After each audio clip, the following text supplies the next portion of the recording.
My stepmom tried to sell my late mom's wedding dress without telling me, saying, "It's not like you were going to wear it." When I stopped her, she told my dad I was overreacting and making her feel unwelcome. I still remember the exact moment I saw it.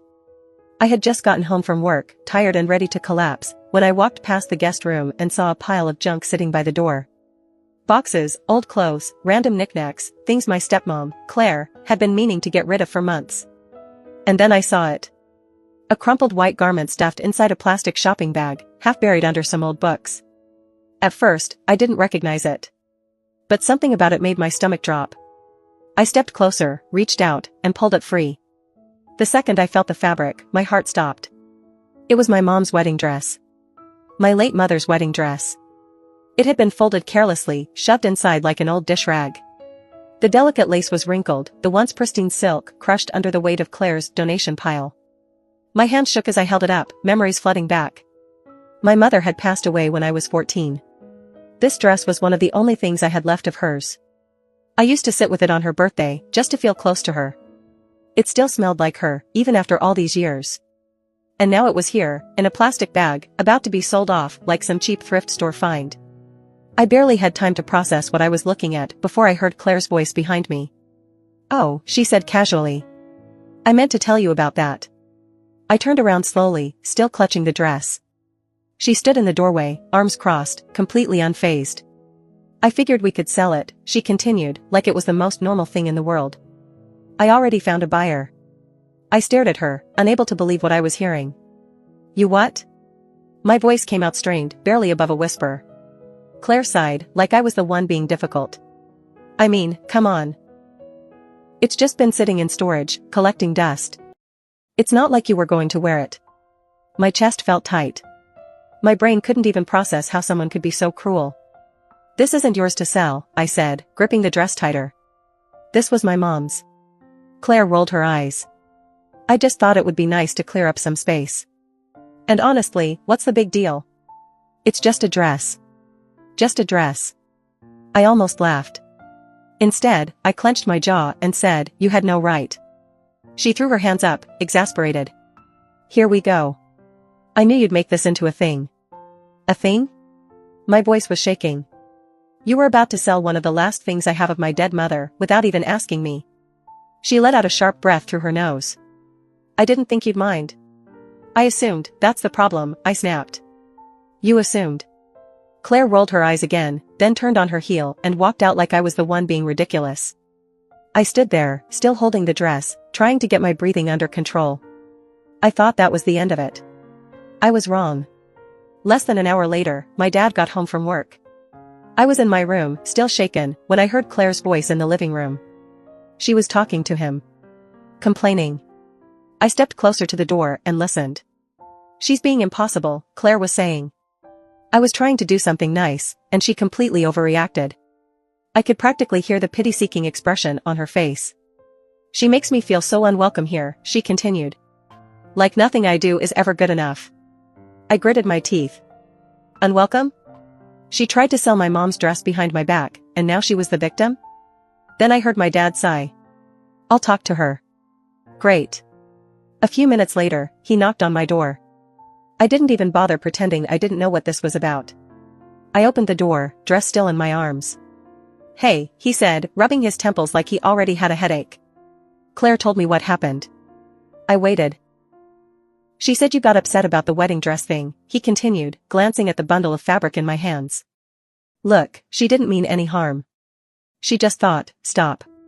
My voice came out sharper than I intended, but I was done. "Just stop." Dad blinked. I held up the dress. "Do you even understand what she did?" He sighed. "She thought you wouldn't want it, she thought? She assumed?" I was practically shaking. "She didn't even ask me. She just stuffed it in a bag like trash and tried to sell it." Dad pinched the bridge of his nose. "I get that you're upset." "No," I cut in. "You don't get it. Because if you did, you wouldn't be here right now, trying to defend her." His face tightened. "She's my wife. And Mom was your first wife," I shot back. "Or did you forget that?" He flinched. "Good." I took a deep breath, trying to calm down before I said something I'd regret. "She's been throwing away Mom's stuff for years," I said. Little things. Things I thought I was just misplacing. And now I know why. Dad looked away. He knew I was right. He just didn't want to admit it. This isn't about a dress, I continued. This is about respect. And she doesn't have any. For a long moment, he said nothing. Then, finally, he muttered, I'll talk to her. I didn't hold my breath. I waited for my dad to do something. To say something. Days passed. Then a week. Nothing. Claire acted like nothing had happened. She still smiled at my dad, still played the role of the caring wife. But every time she looked at me, there was something smug in her expression. Like she won. Like she got away with it. I wasn't going to let that happen. If my dad wasn't going to stand up for me, I'd do it myself. And I knew exactly who to call. I gave my dad a full week to handle it. To say something. To set boundaries. He didn't. Claire carried on like nothing happened. She smiled at me in front of my dad, acted polite when he was around. But when we were alone, she barely looked at me. And when she did, there was that smugness. Like she won. Like she knew Dad wasn't going to do anything. That was the moment I realized, if I wanted justice, I'd have to handle it myself. So I made a phone call. I called my grandma, my mom's mom. She answered on the first ring. Sweetheart. What a nice surprise. I hadn't told her about Claire's little stunt yet. I hadn't wanted to worry her. But now? Now I needed backup. I took a deep breath. Grandma, I said. She tried to sell Mom's wedding dress. Silence. Then, in a dangerously low voice, she asked, What did you just say? So I told her. Everything. By the time I finished, she was furious. Not just regular mad, but the kind of anger that settles deep. The kind that doesn't fade. She has no right, Grandma seethed. No right to touch your mother's things. I know, I muttered. She inhaled sharply. All right. That's it. I'm coming over. I blinked. Wait, now? Yes. Now. I didn't have time to argue. She hung up. 20 minutes later, Grandma pulled into the driveway. I saw her step out of her car, wearing one of those thick wool coats that made her look like she was about to march into a courtroom and destroy someone's life. And in a way, she was. I met her at the door. Grandma, maybe we should. No, she pushed past me. This ends today. Claire was in the kitchen, drinking tea like she hadn't tried to erase my mom's memory a week ago. She looked up and blinked. Oh. Linda, I'm not here for small talk, Grandma cut in, stepping forward. Claire's face shifted. Is something wrong? Grandma set her purse down on the table, folded her hands, and stared at her. I heard you tried to sell my daughter's wedding dress, she said, her voice calm. Too calm. Claire hesitated. Grandma didn't let her finish. Did you or did you not take the dress out of storage and attempt to sell it? Claire's lips pressed together. I didn't think it was a big deal. Grandma let out a single, sharp laugh. Oh, you didn't think. She turned to my dad, who had just walked in. And you, she snapped. You let this happen? Dad froze.